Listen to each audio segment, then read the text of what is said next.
எங்கயாவது நீங்க தான் சொல்லுவீங்களா ஆடு மேய்க்கிறேன் மேடு அப்படி போயிடுங்க.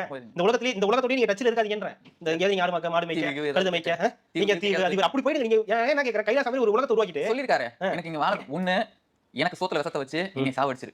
இல்லையா என் கையில ஆட்சியை கொடுத்துட்டு எல்லாரும் நல்லா வாழுங்க. இது ரெண்டுல ஏதாவது ஒண்ணு பண்ணுன்னு இருக்காரு. ஃபர்ஸ்ட் கொடுத்தா நம்ம மேல கேஸ் போட்டு நம்மள உள்ள தள்ளிடுவான்.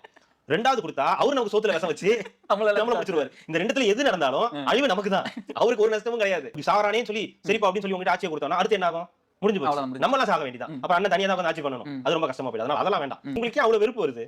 ஏன் அவ்வளவு வெறுப்பு வருது? பண்ணது அப்படி இல்ல சீமான் அவர்களை கேட்கிறேன். எதுக்கு உங்களுக்கு அவ்வளவு கோவம் வருது? நான் 15 வருஷமா கத்திக்கிட்டு இருக்கேன். உங்களுக்கு யாருங்க கத்த சொன்னா?